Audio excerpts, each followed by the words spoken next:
வணக்கம், வந்தனம் பெட்டல்ஸ். இன்னைக்கு நம்ம வந்து ஆல்ரெடி சொல்லியிருந்த தலைப்பு தான். என்னன்னா, ஜங்குக்கோட டார்க் சீக்ரெட்ஸ் பற்றி பார்க்க போகிறோம் அப்படின்னு சொல்லியிருந்தேன். நீங்கள் கேட்கலாம், பிடிஎஸ்ல இருக்க எல்லாருமே வந்து ஒரு டார்க் ஃபேஸை வந்து ஃபேஸ் பண்ணிட்டு வந்தவங்க தான். நீங்கள் எதுக்கு ஸ்பெஷலாக ஜங்குக் பற்றி நீங்கள் எடுக்கிறீங்க அப்படின்னு சொல்லி நீங்கள் கேட்கலாம். பட் ஜங்குக் பற்றி ஸ்பெஷலாக நான் எடுக்கிறதுக்கு வந்து ஒரு இம்பார்ட்டண்ட்டான ஒரு பாயிண்ட் இருக்குது. என்னன்னா, ஜங்குக் வந்துட்டு இப்போ நீங்கள் நிறையா ஒரு எடிட்ஸ்லாம் பார்த்துருந்தீங்கன்னா, ஆல்மோஸ்ட் நம்ம ஆர்மிஸ் எல்லாருக்குமே தெரியும். நிறையா எடிட்ஸ் வந்து ஆர்மிஸ் நிறையாவே க்ரியேட்டிவிட்டிவாக பண்ணிகிட்ருக்காங்க. அதில் வந்து ஒரு க்ரியேட்டிவான ஒரு எடிட் இருக்குது. என்னென்னா, லைக் வந்து August 31 வந்து பிரின்சஸ் டயானா வந்து இறந்து போகிறாங்க. And the next day was next day is Jungkook's birthday. So அதே சேம் 97 தான். ஸோ இதுதான் காரணமா நீ ஜங்குக் பற்றி பேசுகிறதுக்கான, அவரோட டார்க் சீக்ரெட்ஸ் பேசுகிறதுக்கான காரணம் இதுதான் அப்படின்னு கேட்டுட்டிங்கன்னா கிடையவே கிடையாது. ஸோ ஜங்குக் பற்றின நிறையா, அதாவது பிடிஎஸில் வந்து நிறையாவே வந்து ஃபேஸ் பண்ணிட்டு தான் வந்திருக்காங்க. ஸோ எஸ்பெஷலி ஏன் நான் ஜங்குக்லேருந்து ஸ்டார்ட் பண்ணுறேன்னா, ஜங்குக் வந்து அவர் எப்படி சொல்ல, அதாவது ஜங்குக் வந்து அவர் யாராச்சும் கூட இருந்து மோட்டிவேட் பண்ணிகிட்டே இருக்கணும். எனக்கு இவங்க வந்து டிமோட்டிவேட் பண்ணிகிட்டே இருக்காங்க எனக்கு இது. ஆனால் ஆக்சுவலாக ஜங்குக் வந்து கிட்டத்தட்ட அவரோட ஸ்கூலிங் வந்து பூஜானில் தான் பண்ணியிருக்காரு. ஓகேவா? ஸோ பூஜானில் வந்து ஸ்கூலிங் பண்ணும்போது அவர் வந்து சர்ச், அதாவது ஸ்கூல் அந்த கேரர்னு சொல்லுவாங்க. எக்ஸாக்டாக எனக்கு தெரியல. அது பஞ்ச் ஆஃப் சிங்கர்ஸ் கேங், அதாவது சர்ச்சில் பாடுவாங்க. அந்த கேரல்ஸில் வந்து இருந்தவர் தான் ஜங்குக்கு. ஸோ அந்த கட்டத்திலே வந்துட்டு அவரை நிறையா பேர் புள்ளி பண்ணியிருக்காங்க. லைக் நீ பாடுறதே நல்லா இல்லை அப்படின்னு டிமோட்டிவேட் தான் பண்ணியிருக்காங்க. அதுவும் இல்லாமல் ஸ்பெஷலாக வந்து ஜங்குக் வந்து சின்ன வயசுலேயே வந்துட்டு அந்த மியூசிக் பற்றின ஒரு ஆர்ட்ஸு குரூப் தான் படிச்சிருக்காரு அவர் ஸ்கூலிங்லேயுமே. ஸோ ஃபஸ்ட்டு இப்போ நான் வந்து கொரியனோட ஸ்கூலிங் கல்ச்சர் வரைக்கும் சொல்லியேன். ஏன் கொரியனோட ஸ்கூலிங் கல்ச்சர் அப்படி இருக்குன்னா, இப்போ நம்ம வந்து 6th to 12th இந்த குரூப்பு அப்போலாம் பர்டிகுலராக படிக்கிறோம்ல. That's not same thing on Korea on the time. ஓகேவா? இப்போயுமே அதுதான் இருக்குது. ஸோ அந்த சேம் திங் வந்து கொரியாவில் கிடையாது. கொரியாவில் எப்படின்னா, லைக் இப்போ வந்து நீ வந்து ஒரு ஸ்கூல் படிச்சின்னா மேத்தமெட்டிக்ஸு, இப்போ நம்மளுக்கு இருக்க மாதிரி தமிழ் இங்கிலீஷ்லாம் இருக்காது. ஒன்லி இங்கிலீஷ் சப்ஜெக்ட் இருக்கும். மேத்தமெட்டிக்ஸு, சயின்ஸ், இந்த மூணுமே வந்து வெவ்வேறு வகையாக. இப்போ நம்ம 12th வந்து குரூப் எடுத்து படிக்கிறோம்ல, அந்த குரூப் வந்து அங்கே 6th கிரேட்லேயே இருந்துடும் அந்த மாதிரி. ஸோ அதில் வந்து மோஸ்ட் ஆஃப் கொரியன்ஸ் என்ன பண்ணுவாங்கன்னா, இந்த மாதிரி ஆர்ட்ஸு, கல்ச்சுரல், ஆக்டிங், அதுக்கு தான் வந்து பெர்ஸ்பெக்டிவ் அதிகமாக கொடுப்பாங்க. அப்படி தான் வந்து ஜங்குக்குமே வந்துட்டு ஆர்ட்ஸ் அண்ட் மியூசிக் படிச்சிருக்காரு. அதை முடிச்சுட்டு கரெக்டாக 2012 அவர் 10 கிடையாது. ஸோ நாம்ஜூன் தான் 10ல் இருந்துகிட்டே வந்து இதில் இருக்கார். ஆக்சுவலாக அவங்களுக்குலாம் இன்னொரு உண்மை என்னென்னா, பிடிஎஸில் வந்துட்டு இதுக்கு முன்னாடி வந்து இப்போ இருக்க 6 மெம்பர் கிடையாது. ஸோ நம்ஜூனோட சேர்த்து இருந்த 6 பேர் வந்து தனியாக போயிட்டாங்க. அதுக்கப்புறம் தான் திருப்பி நம்ஜூன் வெயிட் பண்ணி தான் 2013 வந்துட்டு குரூப் விட்டுருக்காங்க. அது எல்லாருமே நமக்கு பேசிக் ஹிஸ்ட்ரி தெரியும் கண்டிப்பாக. ஸோ அப்போ தான் வந்துட்டு 2012 வந்துட்டு ஜங்குக் வந்துட்டு ஹைபுக்கு, அதாவது பிக்கிட்டுக்கு ஒரு ஆடிஷன் அட்டன் பண்ணலாம் அப்படின்னு சொல்லி வராரு. ஸோ ஆடிஷனில் நான் ஃபேக்டை தான் சொல்கிறாங்க என்ன நடந்தது. நீங்கள் நிறைய இப்போ எடிட்ஸ்லாம் ஆர்மிஸ் போட்டுட்ருக்காங்களே, அதை நீங்கள் பார்த்துருந்தீங்கனாலே தெரியும். ஜங்குக் வந்து அதாவது ஒரு ஜட்ஜஸ் முன்னாடியும் சரி, யாராக இருந்தாலும் சரி, ஒரு பர்சன் முன்னாடி பாடுறதுக்கே அவர் வந்து ரொம்ப ஷையாக ஃபீல் பண்ண ஒரு மனுஷன். ஆடிஷனில் கொஞ்சம் மோசமாக தான் ஆடிஷன் அட்டன் பண்ணுறாரு. ஆல்மோஸ்ட் இன்றைக்கி பிடிஎஸில் இருக்க எல்லாருமே ஆடிஷன் அட்டன் பண்ணும்போது கொஞ்சம் மோசமாக அந்த மாதிரி ஆடிஷன் அட்டன் பண்ணிட்டு வந்தவங்க தான். அவங்களோட திறமையை வந்து அங்கே காட்ட முடியலனாலும் இன்றைக்கி வந்து காட்டி வேர்ல்டு வைடு வந்து ஃபேமஸாக இருக்காங்க நம்ம பசங்க. ஸோ அதுதான் பேசிக் மேனரிசமே அதுதான். அவங்க எப்படி வந்து வந்தாங்க அப்படின்றது. ஸோ அந்த மாதிரி தான் ஜங்குக்கும் வந்துட்டு அவரோட பெஸ்ட்டை வந்து கொடுத்துட்டு ஆடிஷனில் முடிச்சுட்டு வந்துட்டாங்க.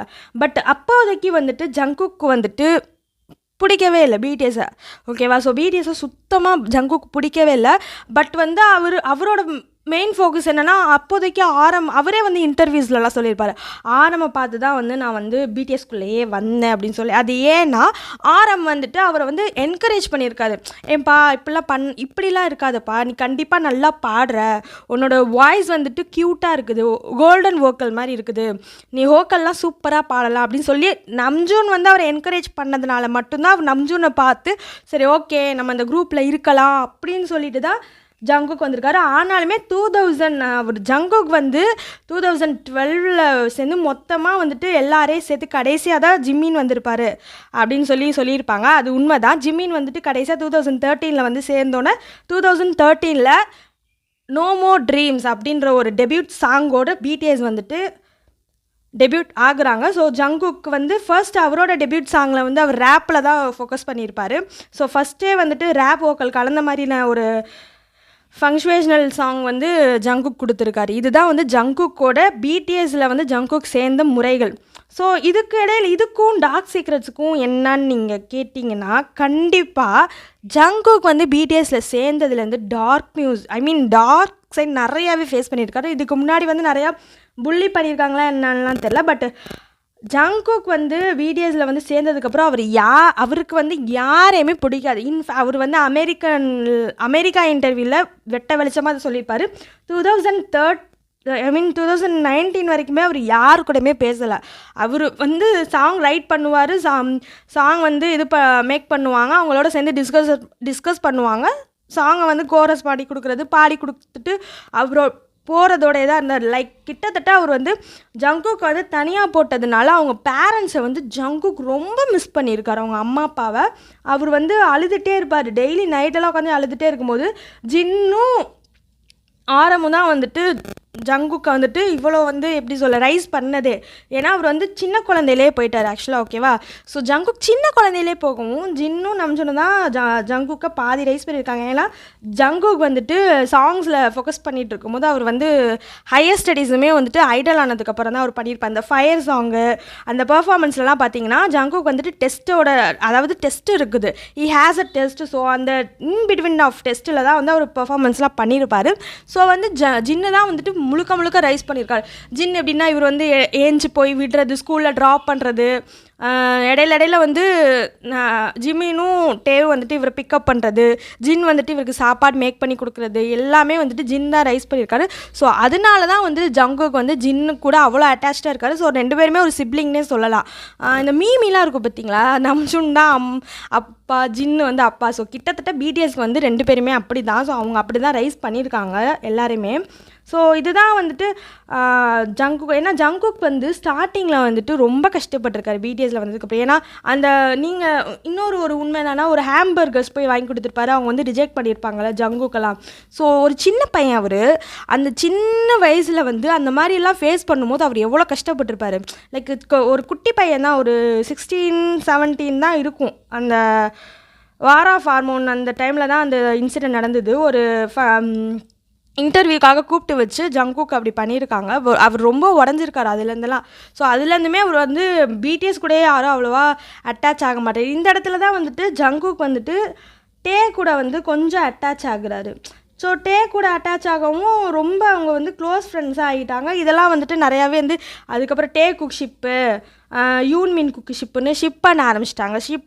ஷிப் பண்ணால் கூட ஓகேன்னு சொல்லலாம். எல்லாருமே வந்துட்டு அவங்கள வந்து எப்படி சொல்ல, அவங்களோட ரிலேஷன்ஷிப்பே மாற்றிட்டாங்க. அவங்க வந்து வேறு மாதிரி இருக்காங்க அப்படி இப்படிலாம் சொல்லிட்டாங்க. பட் அவங்களோட இதில் என்னென்னா யூங் அப்படின்ற ஒரு வார்த்தையே தவற மாட்டார் ஜங்குக்கு. ஸோ அதுலேருந்தே வி எப்படி பார்க்குறாரு, ஜங்குக் வந்து வி எப்படி பார்க்குறாருன்னு நமக்கு தெரிஞ்சிருக்கும். ஸோ இதை தாண்டிலும் டார்க் சீக்ரெட்ஸ்னால் நிறையா ஜங்குக் வந்து டெய்லி உட்காந்து அழுவார். நான் ரொம்ப எல்லாரும் முன்னாடி பாடவே முடியல, நான் பெர்ஃபார்மன்ஸே பண்ணலை. அவர் வந்து வந்த காலகட்டத்திலலாம் வந்துட்டு நம்ஜுன் கிட்ட சொல்லி நிறையாவே அழுதுருக்காரு. நான் வந்து போயிடுறேன், இதை விட்டு போயிடுறேன். ஸோ நம்ஜுன் மட்டும் அந்த இடத்துல தான் நமக்கு நம்ஜுன் எவ்வளோ பெரிய நல்ல லீடர்னு தெரியும். கண்டிப்பாக இது ஜங்குக்கோட டார்க் சீக்ரெட்ஸ் தான். ஏன்னா இதில் வந்து நம்ஜுன் நிறையா இன்க்ளூட் ஆவார். ஏன்னா நம்ஜுன் தான் வந்துட்டு அவர் நிறையா மோட்டிவேஷனலாக பேசியிருக்காரு. அதனால தான் ஜங்குக் இப்போ வரைக்குமே பிடிஎஸில் வந்துட்டு ஒரு பெரிய அங்கமாக இருந்துகிட்ருக்காரு. ஸோ நம்ஜுன் ஒவ்வொரு வாட்டியும் அவர் மோட்டிவேட் பண்ணிகிட்டே இருக்கிறதுனால மட்டும்தான் ஜங்குக் வந்து இவ்வளோ பெருசாக இன்றைக்கி வந்து சோலோயிஸ்ட்டில் பார்த்தீங்கன்னா சோலோயிஸ்ட்டில் ஜங்குக் தான் பெரிய ஆளாக இருக்கார். பிடிஎஸில் வந்து நிறையா வந்து சோலோயிஸ்டெல்லாம் வந்தாங்க அந்த மிலிட்ரி என்லிஸ்ட்மெண்ட் போனதுக்கப்புறம். ஸோ அதில் நமக்கே தெரியும் யார் வந்து ரொம்ப பெரிய பயங்கரமான ஃபேமஸாக இருந்தாங்க அப்படின்னு சொல்லிட்டு. ஆப்வியஸ்லி நம்ஜுன் இல்லை, ஜங்குக் தான். இதுலேருந்தே நமக்கு வந்து அப்போது அவர் எந்த அளவுக்கு டார்க் சீக்ரெட்ஸ்லாம் ஃபேஸ் பண்ணியிருந்தா ஜங்குக் வந்துட்டு வந்திருந்திருப்பார். ஸோ எல்லாருமே வந்து பிடிஎஸ் பற்றி பேசுகிறாங்க, பிடிஎஸ் பற்றி டார்க் சீக்ரெட்ஸ் இது அப்படின்னு சொல்லி போடுறாங்க. பட் எனக்கு தெரிஞ்சது இதுதான். ஏன்னா டார்க் சீக்ரெட்ஸ்ன்னு சொல்லிட்டா அவங்க நிறையாவே ஃபேஸ் பண்ணியிருப்பாங்க எல்லாருமே. இதுதான் வந்து இவங்க ஃபேஸ் பண்ணியிருக்காங்க. அவ்வளோதான். டார்க் சீக்ரெட்ஸோட வீடியோ முடிஞ்சுது. கண்டிப்பாக பாருங்கள். நம்ம ஆர்மிஸ் தான் நம்ம பாய்ஸ் பற்றி பேசணும். ஸோ எல்லாருமே வீடியோஸ் போடுவாங்க. நம்ம ஏன் நம்ம பாய்ஸ் பற்றி டார்க் சீக்ரெட்ஸ் அதெல்லாம் போடக்கூடாதுன்னு எனக்கு தெரிஞ்ச உண்மையை நான் உங்ககிட்ட சொல்லிட்டேன். ஸோ வீடியோவுக்கு சப்போர்ட் பண்ணுங்கள், உங்கள் ஃப்ரெண்ட்ஸ்க்கு ஷேர் பண்ணுங்கள். மறக்காமல் தயவு செஞ்சு சப்ஸ்கிரைப் பண்ணிவிடுங்க. ஏன்னா வந்து வீடியோஸ் நிறையா பேர் பார்க்குறீங்க, வியூஸ் போகுது. இது வந்து இப்போதைக்கு இந்த வியூஸ்லாம் ஓகே தான், ரொம்ப சாட்டிஸ்ஃபேக்ஷனான வியூஸ் தான். ஆனால் சப்ஸ்கிரைப் மட்டும் கொஞ்சம் பண்ணிக்கோங்க. ஏன்னா நம்மளோட பசங்களுக்கு நம்ம தான் சப்போர்ட் பண்ணணும். ஸோ சப்ஸ்கிரைப் பண்ணிக்கோங்க. அடுத்த வீடியோவில் வந்து மறுபடியும் மீட் பண்ணுறேன். அது வரைக்கும் டாட்டா, பை பாய்.